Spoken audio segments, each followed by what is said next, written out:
What's up, everyone? This is Kronos, aka Adam, back with another WWE Week in Review, Father's Day edition. Happy Father's Day to all the fathers out there, pet dads too, that counts, and as I said on Instagram, to all the mothers that are working double time.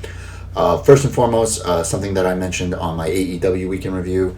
Obviously, there is a lot of talk right now about the using the hashtag speaking out about a lot of the allegations out there against several wrestlers, both in AEW, in WWE, in everywhere actually, all over. So as I said, I am not a journalist. I am not fully read up on everything. I am barely even considered a pundit. I just give my opinions on what I like and what I don't like. Obviously, it is incredibly tough for these people to come out and say what they are, say what's happened. Obviously, they are accusations. A lot of them have been substantiated, at least in part, enough for a lot of these companies to release or at least say that they're looking into it, and also authorities have been notified. I know some in the UK have been alerted to some of these and are actually going to be opening up investigations because of it. That's pretty much all I'm going to say on that, unless a particular wrestler, one who happens to come up in one of the matches on Smackdown, I'll just make a quick note of what I've heard so far, and that's about it. And that's all I can really say on it right now. Just that, obviously everyone needs to be heard, but at the same time, yes, there are accusations. We need to be careful, but it's incredibly tough for these people to make those claims and talk about the things that have happened to them. So, obviously you gotta give it up to them that they're able to show the strength to be able to do that. I think that's all I'll say about it right now. As always, I recap Raw, NXT, Smackdown, give my thoughts, give my match of the week, and so because it's Father's Day edition, I'm a little under the gun. Hopefully I get this all in before I have to go meet up with my family. So let's just jump right in. Raw recap. Okay, so apparently also another news story about people, friends and family of competitors being allowed to be part of the crowd. Obviously, there are a lot of issues now with the positive test, COVID test, positive virus test, whatever you want to say. I don't want to get my video shut down. By one of the wrestlers. I think their last day was June 9th. There's been a lot of issues with it, especially the timing of it and how WWE announced it, kind of like in a PR, a press release, like at a 10:50, and apparently other wrestlers. I mean, this is just going by what I've heard is that wrestlers were saying that they found out when everyone else found out, which is pretty shitty. But obviously I don't know for sure yet. Not like I would know for sure. I would know when obviously people that are a lot more connected than me. But you could tell right away that once you saw the crowd, there a lot of these people were not just NXT trainees.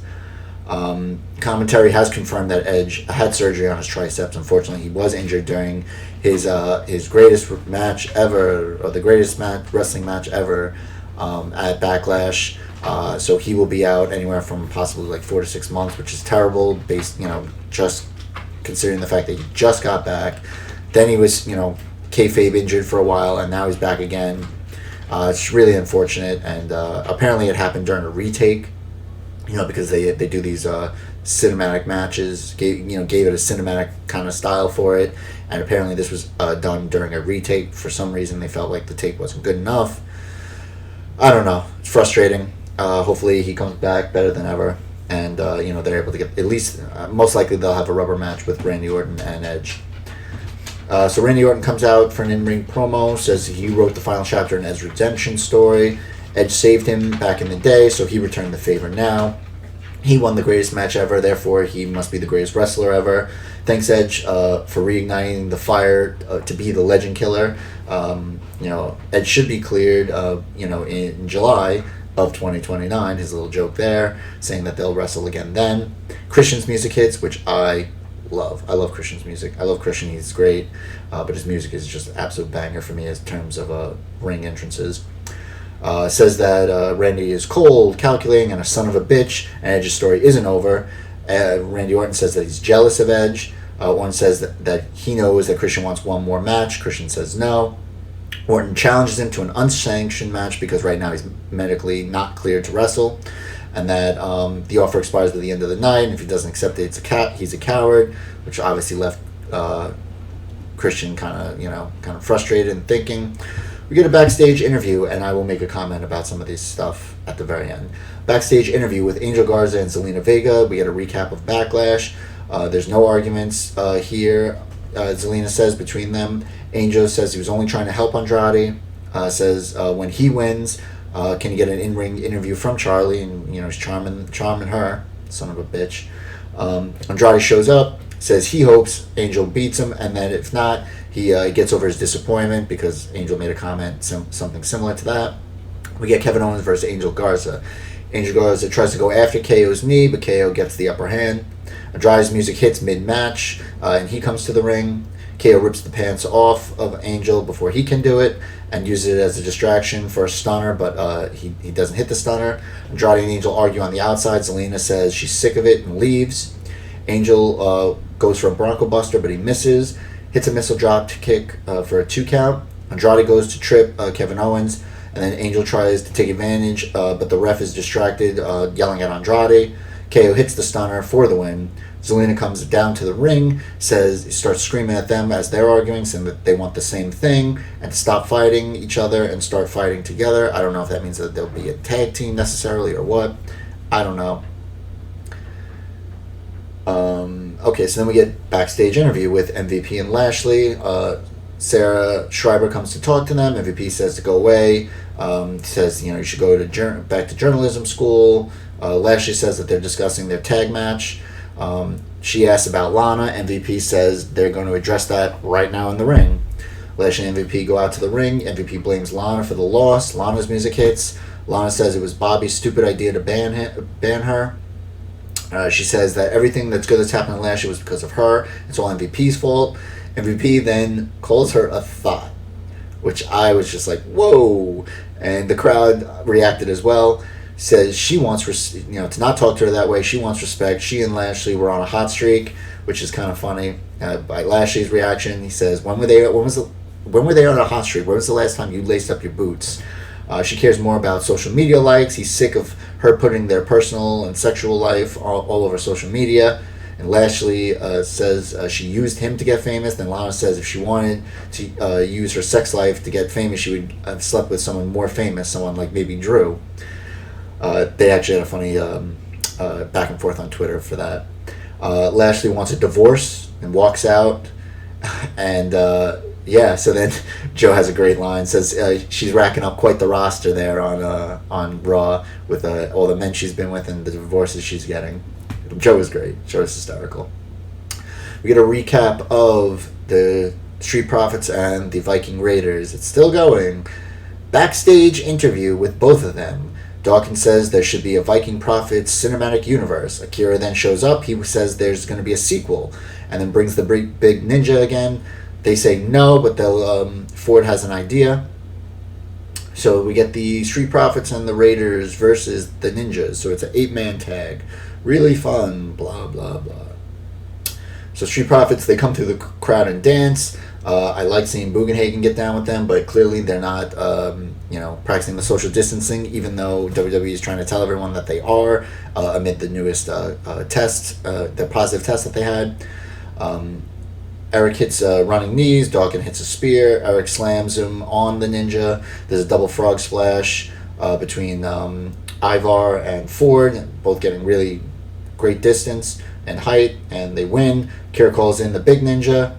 They huddle up, and they say they want the big smoke, I think they said, or something like that. Big Show's music hits, so now this is yet another term for people who count these things. Big Show was a heel at WrestleMania, and now he's a face. He takes out all the ninjas. Akira and the big ninja leave without them getting into any kind of conflict. Backstage with Seth. Seth comments on Dominic, says that he's there against Ray's wishes. He's going to the ring now to deliver a message to both of them. We get Christian backstage on the phone saying he doesn't know what to do yet. Whoever he's talking to says he just doesn't know. We get Seth out to the ring. Ray is a hero and sacrificed himself for the future. The same shtick he's been saying for a couple weeks now. Ray then shows up on screen, says he begs him not to do anything to Dominic. Seth says he doesn't want to hurt Dominic, he wants to help him. He asks Ray to get Dominic to join him, to join his flock, his faction, whatever you want to call it. Theory and Murphy are out there looking for him, and if he's not a part of the solution, he's going to be a part of the problem. Ray will end him if he touches his son. While this is going on, unbeknownst to Seth, we see Dominic get into the ring and just take out... Hold on, sorry.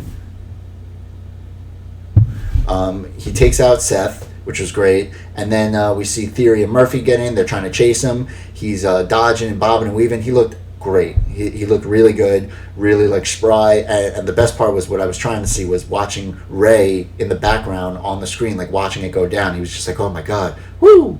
He looked so relieved after he got away. It was really funny. I appreciate that. I hope Dominic really does get involved.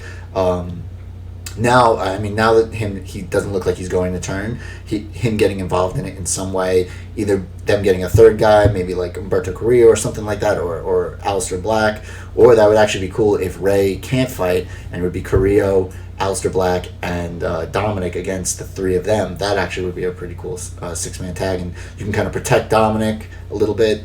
So we get MVP and Lashley backstage. Truth comes to give his condolences, but he doesn't know the word condolences. Says he feels bad. They were sent to claim more country, and now that they're getting a divorce, Lashley says Drew isn't around, so Truth leaves.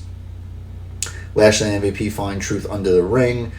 Later on, Drew shows up. Drew says there's a reason he rejected MVP. MVP says he should put both belts up, both the 24/7 and the WWE title. Truth accepts right away. Drew is not happy about that. It almost looks like he's having second thoughts. Lashley calls him the chosen one, back to his old gimmick. Drew asks Truth what is wrong with him. Truth says by the end of the night, he could be Becky 2 belts. Not realizing that, it's Drew's title isn't on the line for him. We then get Liv Morgan and Natalya versus the Iconics. Apparently Liv Morgan and Natalya have been having some kind of a match rivalry on Main Event or something like that. Obviously they had the match at WrestleMania. I don't care. I'm just so done with Liv Morgan because I think she's a great talent. I think they just completely have ruined it. And Natalya, I have not been a fan of for a while. Iconics, I am a fan of. I do like the way, so obviously they needed some cannon fodder, so this was them. So Liv is going to start, but Natalya slaps her on the back for the tag.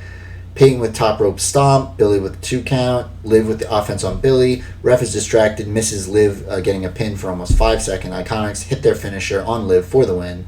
Iconics cut a promo on Sasha and Bayley, call them out and challenge them to a match on Raw.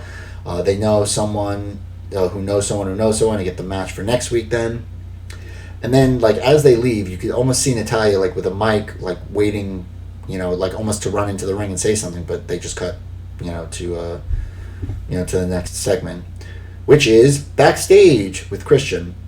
Big Show comes up. Show says Orton asked him he asked him to that kind of match, because it's unsanctioned, because it's because Christian isn't medically cleared, but more so because he can do whatever he wanted, because even if he was medically cleared, he'd probably ask him for a non-sanctioned match so he can do whatever he wants. Show calls him by his shoot name, Jay. Says, if it happened to him, he'd knock him out. So Christian says he knows what he's got to do. Backstage with Liv and Natalya. Natalya's going off on Liv, just really cringeworthy dialogue. It was just so awful. Says she's built this division, no one appreciates her, blah, blah, blah. Then Lana apparently shows up and says she thinks she has it bad, and there's some kind of bonding going on. So ridiculous. The fact that Lana was basically just standing right there with Liv, apparently, they had some love triangle thing, and they just obviously dropped that angle. I guess there's going to be some kind of bonding for the two of them. Maybe they form a tag team. I could care less. I know that I want to develop the women's tag division, but I could care less. If they become a tag team and just become jobber tag, fine by me. I could care less. So we then get Christian on the top of the ramp. Charlie shows up, asks him about tonight. Says he has nothing to prove but won't be disrespected. He accepts the challenge. Not sure why he took off his jacket and his watch there. I thought the match was about to happen, but it didn't, so it was just really weird. So backstage, Apollo shows up to talk with MVP shows up to talk with Apollo. Says there's a difference between a fighting champion and a smart champion. Offers his services. Apollo says if he's not a fighting champion, he's not a champion at all, and he politely declines. MVP gets in his face and says the only way he's keeping that title is with MVP in his corner. I don't know. We then get another bizarre, unneeded segment backstage. Flair and Charlotte. Flair is like asking her what's next. She says she does whatever she wants. I don't know. And then like he made some comment like, oh, sometimes there's someone that just bothers you or something. It made no sense. No one knows why. It was just dumb. It just was just some excuse to put Charlotte on TV and Flair on TV. I didn't get it. I didn't like it. It didn't make sense. We then get the U.S. title match, Apollo Crews versus Shelton Benjamin. There's a pre-match interview with Shelton. Says Apollo should have taken MVP up on his offer. Shelton with a big German release suplex. MVP is watching backstage. Apollo with a standing moonsault for a 2 count. Shelton goes for the pin on the ropes. Ref sees it. Then Apollo gets the roll up, grabs the ropes for the win. I really like this. I don't know how they're going to go exactly with this. Are they going to go with Apollo just slowly turns heel? Are they going to go with it that Apollo is just, hey, the guy I was wrestling tried to do it. All's fair, love and war, wrestling. I'm going to do it just for this time, because I had the advantage. Boom. I have no problem with that. I mean, that would be nice, complexity, layered character. I don't trust WWE to do that, so I feel like it's just going to be just a simple him heel turn. So, backstage, Akira with the ninjas. One is dressed as a ref. They confront Truth. Truth about to do a crane kick when Drew shows up. They all leave. Drew says he was out of line earlier. Needs to take it seriously. It says Truth was out of line earlier and needs to take this seriously. Truth says he knows what to do. Backstage, interview with Asuka. Nia started this fight. Asuka will end it. Backstage with Drew and Truth. Truth says the only title on the line is now going to be Drew's. He fixed it. Truth says he needs someone to believe in him, even though you can tell Drew's pissed off because he's like, why would you do that? Now only my title's at stake. Backstage with Street Profits and the Raiders. They're thinking of a way to settle the rivalry. Big Show shows up, thanks him for the merch. Show says they should just have a match next week. Show then starts singing We Want the Smoke. It was just really cringe. I thought it was dumb. Finally we're going to get a match, but most likely it'll get interrupted somehow, so I don't know. I'm just getting really sick and tired of that. We get MVP and Lashley versus Drew and Truth. Drew with a Glasgow kiss. MVP with the tag, but Drew cleans house. Truth with the blind tag. Truth gets beat up, but gets the hot tag to Drew. Future Shock DDT on MVP. Lashley breaks up the count. Truth throws Lashley into the steps. Drew with the claimer on MVP. Gets up from the pin to let Truth hit a top rope splash from the top and pin MVP for the win. So they won. All's well. They had good chemistry. They worked well together. I thought that was fun. Okay. Backstage with Flair and Christian. He's trying to get him to change his mind, but he won't. Sasha Bailey in-ring promo. Today is Bailey's birthday. She has her hair cut, like kind of etched in the back of a birthday cake. They tell the Iconics to never tell them when they should fight. Iconics come out. No one wants their resumes again. Just an answer to the challenge. Peyton slaps Sasha. Bailey blows up and accepts the challenge. So once again, Bailey accepting a challenge without really consulting Sasha. Let's see what we got here.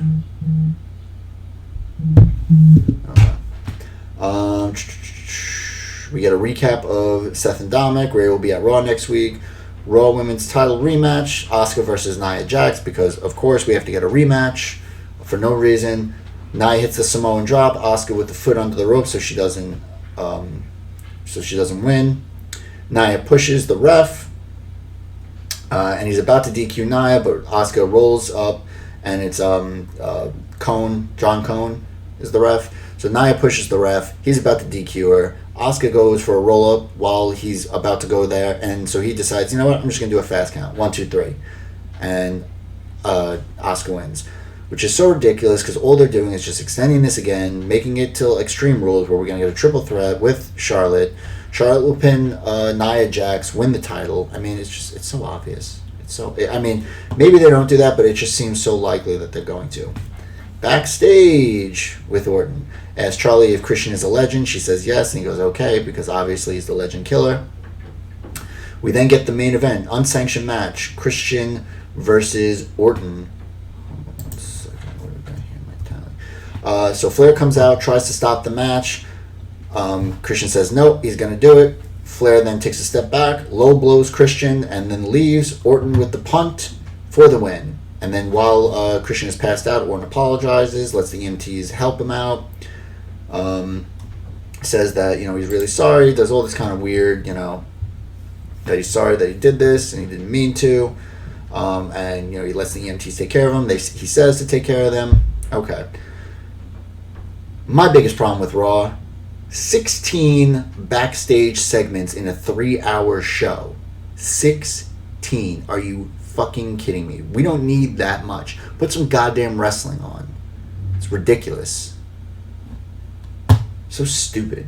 It's already a slog to go through. At least put some matches on there. Make it entertaining. We have to see 16 backstage segments, most of which were just repeats of it. It wasn't 16 individual, solely different.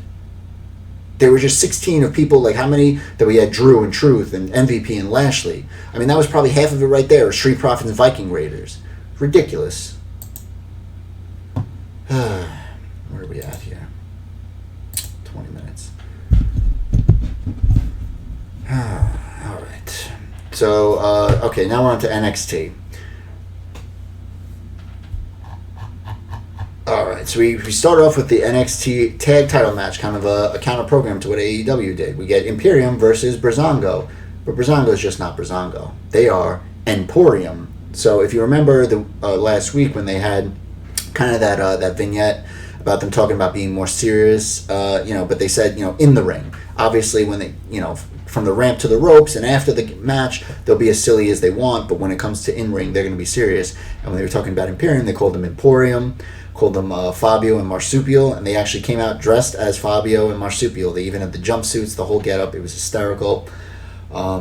Imperium attacked them at the bell. Obviously, they take things very seriously. Breeze with the crossbody to Fabian Eichner over the top rope. Breeze sent into the plexiglass, gets the hot tag to Fandango. There's an assisted tornado DDT on Fabian Eichner. Tope con Hero, stereo Tope con Hero on Imperium. We get an assisted brainbuster on Breeze. Fandango breaks up the count. They do the faux pas elbow drop. That's Breezango. And then Fabian pushes Breeze into the cover, so it breaks up the cover. The last dance, but Marcel breaks up the pin. Indus Sher starts coming down to the ring. Then Oni Lorcan and Danny Burch come down. And they start fighting each other. Fandango goes for the pin on Marcel Bartel, but he wasn't the legal man in the ring. So while that happens, Fabian hits a DDT on Fandango for the win. So Imperium retain. Breezango looked good. It was a really good match. I like that Breezango's going for the more serious in-ring and both, but still being clever when they're doing their entrances. I really hope they stay atop the tag division because I do think there'd be some really good matches between them and Imperium. So we'll see what ends up happening there. Damian Priest versus, his name, we found him, guys. We can get rid of the milk cartons now. It's Killian Dane. Apparently Killian Dane has been around. I don't think there was anything about travel restrictions lifted, international travel restrictions. So he's probably been around this whole time, and he's just not been used, which I think is ridiculous. Obviously, Damian Priest and Killian Dane had a feud earlier on, and it wasn't settled. Dane injured Priest at War Games. Priest looks like he tweaked his back. He starts doing the old man. It happens to me too, so I can't even, and I'm 36. Dane with a draping guillotine leg drop. Priest with the reckoning for the win. Dane walking to the back, after the match, sees Robert Stone passed out, leaning up against the plexiglass. So he hits the plexiglass, Stone falls down. We then get Xia Li versus Aaliyah, and as Aaliyah comes to the ring, Xia Li came out first. Aaliyah finds Robert Stone by the ramp and brings him to ringside. Aaliyah hits the Northern Lights for 2 count. Xia with stiff kicks. Stone then gets up on the apron. He then throws up into the ring, and with the distraction, Aaliyah hits a match but cover for the win, but needed 2 attempts. Botched it. I don't know why, but she finally gets a win. and you needed Robert Stone throwing up in the ring. So now that we have Jeff Hardy pissing and throwing piss in Sheamus's face, we have Aaliyah finally getting a win, but only with the help of Robert Stone's vomit. Hold on 1 second. So yeah, creative is really going for it now. We then get some Thatcher training. He is saying he's doing a Fujiwara armbar, showing them how to do it, a double wrist lock. He's showing them all the ways to make it hurt even more by putting certain pressure, certain angles. He said it's only the first day. Next time the real work begins, clean up the tears because you're crying in my ring. So then we get Cole and Fish, a vignette of Cole and Fish going in the limo to pick up Strong. Strong is just super silent. They're taking him to therapy because it has to be, they have to figure out a way to help Roderick Strong. They got to do it themselves. They're the only people they trust. Whoa, extreme close up. So they go to the doctor's office. They say he's the best, and it turns out it's Kyle O'Reilly. Now, I don't know if it was that they knew it was Kyle O'Reilly and they were just, trying to get Strong to think that it was a real doctor, or if Kyle O'Reilly was just playing a bit part, because they could see Kyle O'Reilly, but every time Roderick Strong was speaking, he either had his eyes closed or he was staring off in a different direction from where the doc was on his left. Strong relives the Loomis abduction. They start to do a Rorschach test. They say the first one is big muscle Roddy. The next one is Loomis's eyes, and then the next one is the trunk. Strong needs to face the trunk. He says. So they go out to the limo. He's about to do it, and then he says he needs more time. But he gets talked into it. He's about to get into the limo trunk, and he says, "No, I'm good," and then just starts running off. So then they scream to the driver to go get the car, get in the car so they can go follow him because they got to pick him up. And aside from that, everything went well. Backstage interview with Cole. He guesses Cross and Scarlett were trying to scare him. He doesn't scare easily. It's the same story, and he'll still be the champ just like he always is. Keith Lee shows up. He's going to be the one, not Cross, to take the title off him. He then looks at the hourglass, Lee, and then smashes it on the ground. Cole comes out to the ring for a promo. He says he's been the champ for 381 days. Actually starts talking about Cross, calls him Killian Cross by accident. He said, "You've been here 5 minutes and you think you get a title shot." Keith Lee shows up. Cole has eyes on the North American Championship as well. Maybe he can be champ, baby. Lee's music hits. Gargano's music hits. Says he doesn't care about moments anymore, just results. He pinned Lee, and he's coming after the North American title, but why stop there? Lee then goes to say that, which is a little weird, that when he picked up Candice, as she whispered, thanked him, and said that's the most action he's had all year. Johnny's reaction is hysterical. He's just like, "You're lying. Just stop lying." Then Balor's music hits. Says they should all stop being marks for themselves so they can be a mark for him. Johnny says, "My name's not Mark." And then he goes to, he says, "I don't wait in lines. I cut them." He gives a warning to Lee because he said, previously he said the North American title is the one he didn't have. He said Cole is a transitional champ, wherever he, which I think is funny. It's 381 days, not transitional. Cole says, wherever he goes, Finn is the king, but then a little while goes, and then Cole comes in and laps him. Obviously talking about like their time at New Japan or possibly somewhere else, but I think it's specifically New Japan.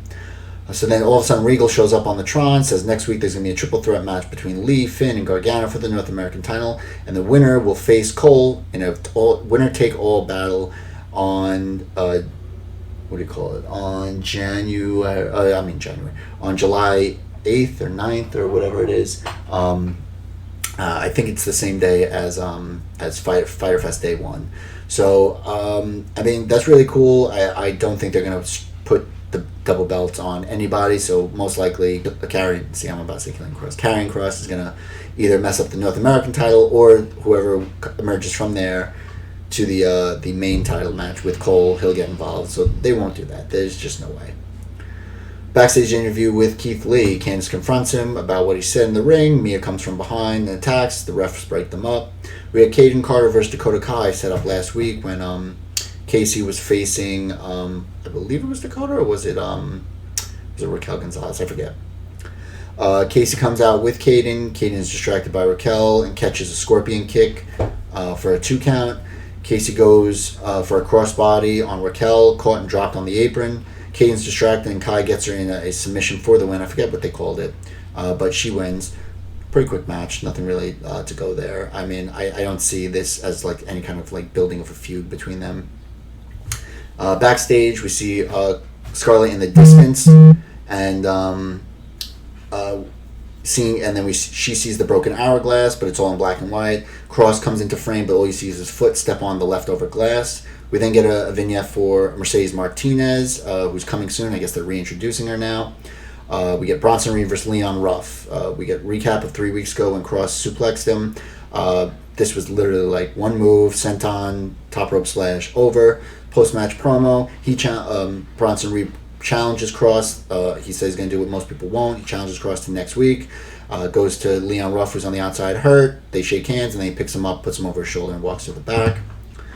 In the parking lot, yeah, this is what I was going to say. There were 2 things that happened early on that I forgot to write down that apparently happened. First was Priest showing up in his car, and the other one was a interview with Velveteen Dream saying that he has no recollection of losing to Adam Cole.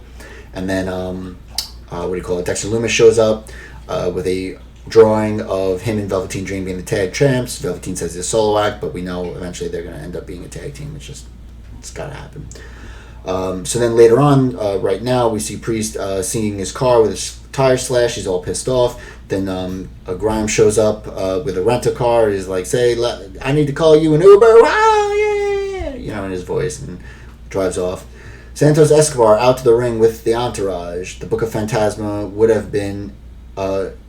come to an end when he came to NXT. Drake is out. He got fooled, just like he fooled everyone. He's got more guts than brains, so he goes out there and jumps in the ring, starts getting attacked. He can't fight the numbers. They fight to the outside. Eventually, Santo Escobar hits a Phantom Driver off like a platform through the table, which had 0 give. It looked brutal. During the break, we see Drake being stretched out, and then we hear Jake Atlas saying that they'll get them. So obviously, Jake Atlas was a big supporter of Drake, so he's probably gonna come to his aid and fight for him. We find out next week we're going to get Reed vs. Cross, Priest vs. Grimes, and the North American Triple Threat. We then get our main event, the Women's Tag Team title match, Shotzi Blackheart, Tegan Nox vs. Sasha and Bayley. There's 24 minutes left in the show, so I knew there was going to be a pretty good match. Pretty even to start out. Tegan with the headbutt to Bayley, hot tag to Shotzi. Shotzi with a question mark kick, belly to back on Sasha for a 2 count. Sasha with a Meteora off the apron. Stereo cannonballs by Tegan and Shotzi. Tegan chokeslams Sasha onto Bayley on the outside. Shotzi with the crossbody from the top to the outside. We get an assisted slice spread on Bayley. Sasha pushes Tegan into the pin to break it up. Sasha with a backstabber on Shotzi. She powers out.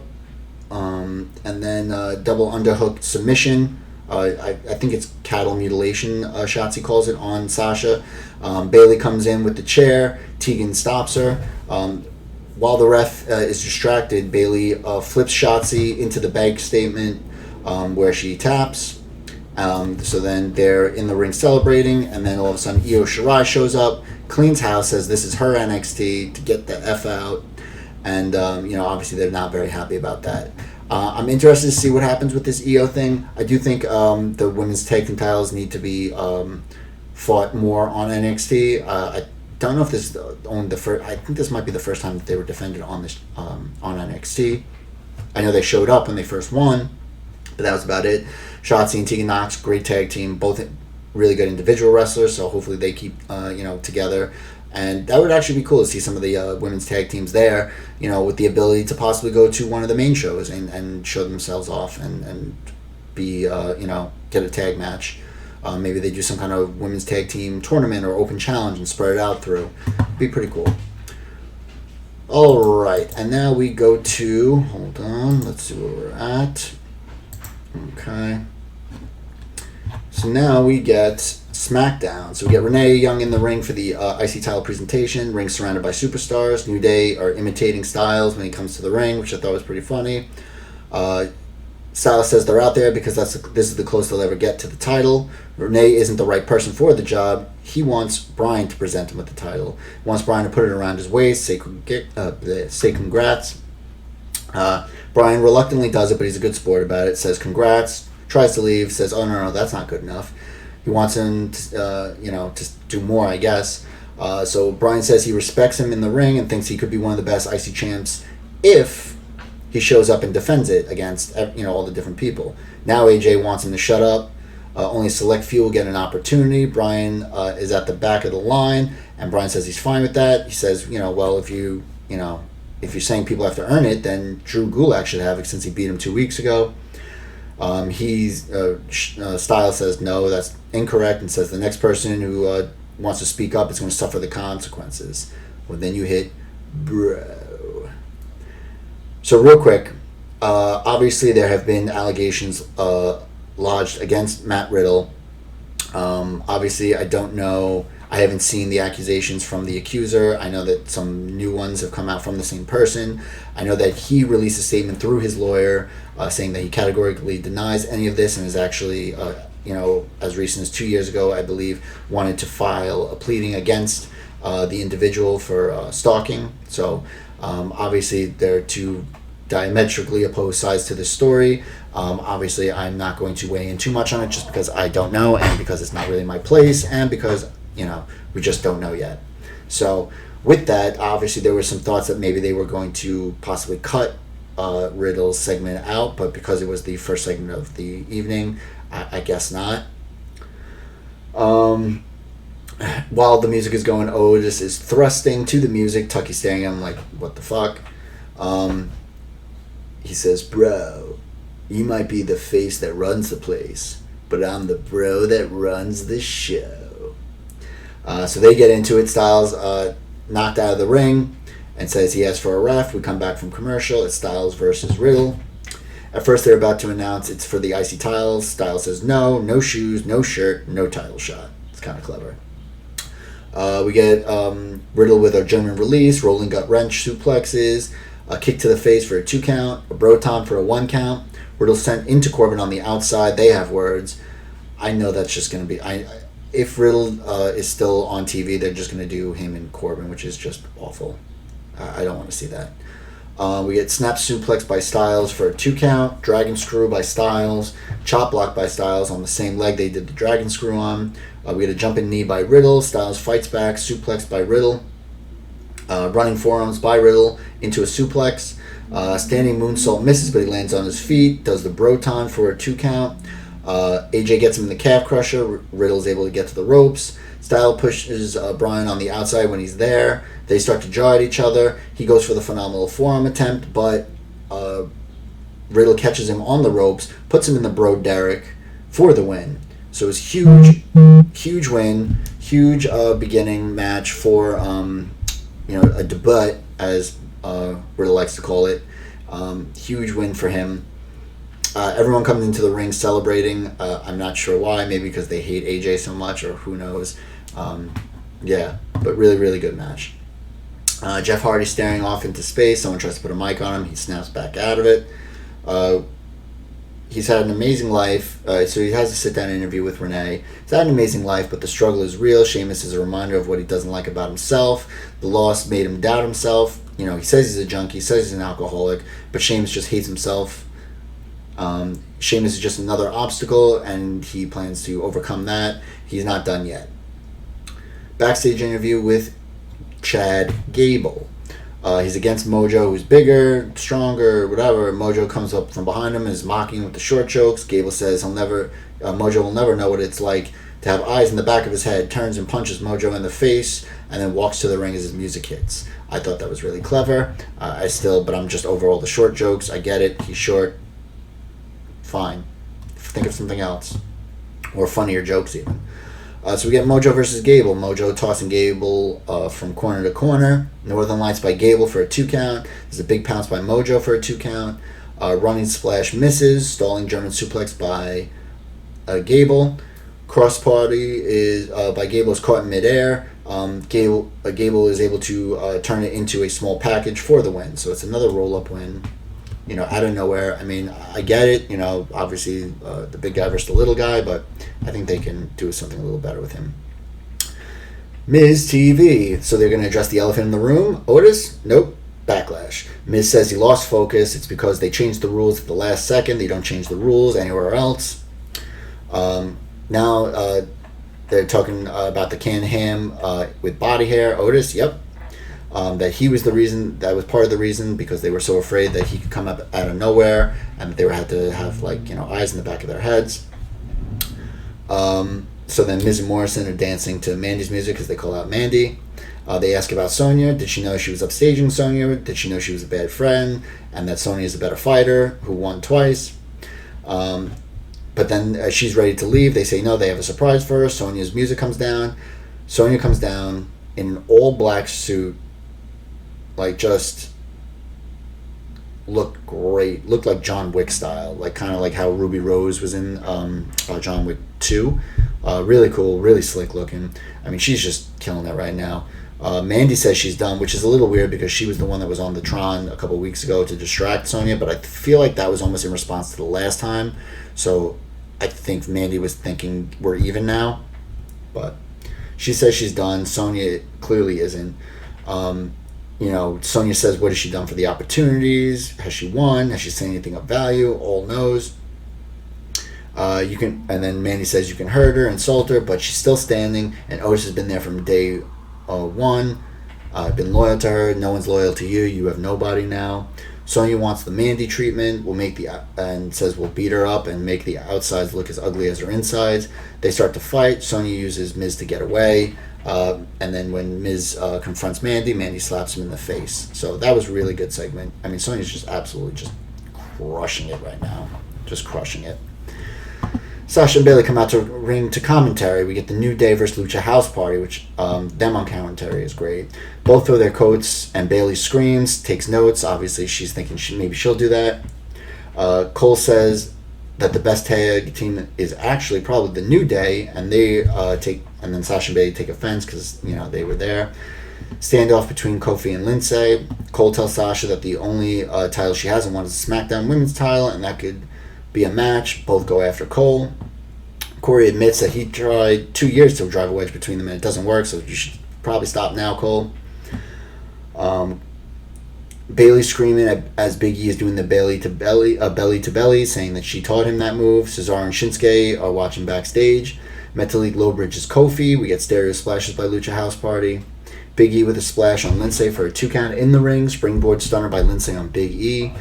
Phantom Driver splash combo on Kofi. Big E pushes Metalik to break up the pin. I feel like this has happened 3 times on the show alone. Maybe I don't know. I'd have to look at my notes again. Midnight Hour on Lindsay for the win.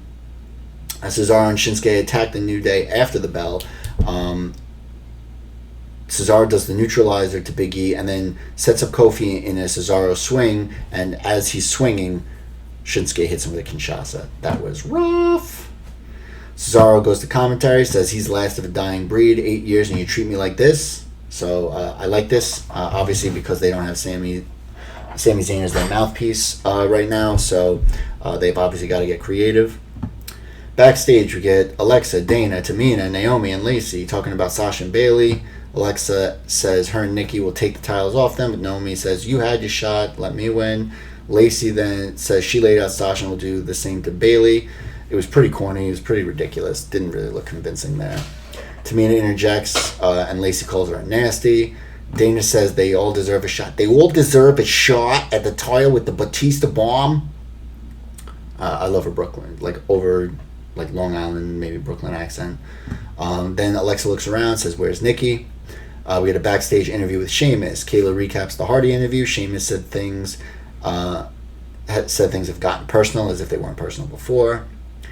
He agrees that he's a bully, and next week he'll toast one to Hardy. Sasha Bayley still on commentary. As they try to leave, Nikki attacks them both. Nikki challenges Sasha right now. Bayley accepts the match for Sasha. So now, once again, Bayley is accepting matches that Sasha have to be in without her input. Whether or not she would have, we don't know, but just doesn't allow her to give the chance. So we get Nikki versus Sasha. Sasha caught in the ring apron. There's a meteor by Sasha for the win. It was a pretty quick match. Also, I think I was dozing in and out of it. Not because I thought it was boring, but just because it was late. I was tired. We had a recap of the Riddle debut. Sheamus to toast Hardy next week. And then our final thing is the Firefly Funhouse. Bray asks if he was missed. Says he's done a lot. That he's, worked with the liver people or something like that. He had a couple of ridiculous things. And learned new TikTok dances. Over Grammy.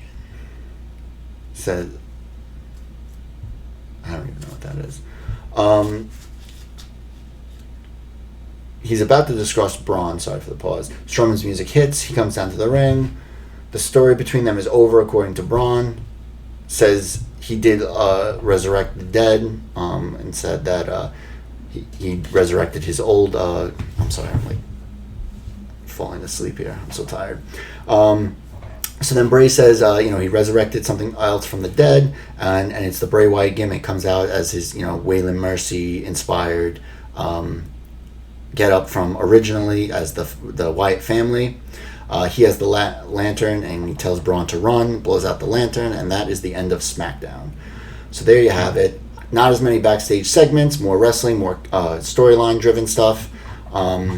So as always, I do my match of the week, and that is the debut of Matt Riddle versus Styles. Obviously, as I mentioned before, I don't know how the current situation is going to impact Matt Riddle. Obviously, he's denied it, saying that he had, him and his lawyers were going to bring some kind of civil suit against the individual who's the accuser. The accuser is, since they released their statement through his lawyer, apparently the accuser has made some more either accusations or put out some stuff. I haven't seen it yet, so I can't opine either way. But to the match itself, we'll see how this affects Riddle going forward. That's what I was alluding to. But the match itself was great. Obviously, Riddle is a tremendous worker. Styles is one of the best. They work well together. It was a really great match. I was really happy with it. I think, the one thing that I hate most is that if nothing happens to Riddle and he's just going to be on regular TV, they're going to put him with Baron Corbin, and I don't want to see that. So that's that. Okay. So, real quick, happy Father's Day to everyone out there. As always, you can find my social media there. Don't forget to like, share, subscribe, comment, and all that stuff. I have a couple more videos I'm trying to get together, trying to put out some stuff, trying to do some more things like trailer reactions and other stuff. So as always, stay safe, love each other. Obviously, pay attention to what's going on right now in the world, and obviously in the microcosm that is wrestling right now. There's a lot of things going on. Obviously people are speaking out of all kinds of different things right now. So definitely, keep your ear to the ground, listen. Don't make a snap judgment either way. It's fine to have an opinion about it, but at least listen to this, as much as you can, find out what you can, and then, if there's no hard evidence, like I always said, just, you're going to have to go with your gut. What do you think?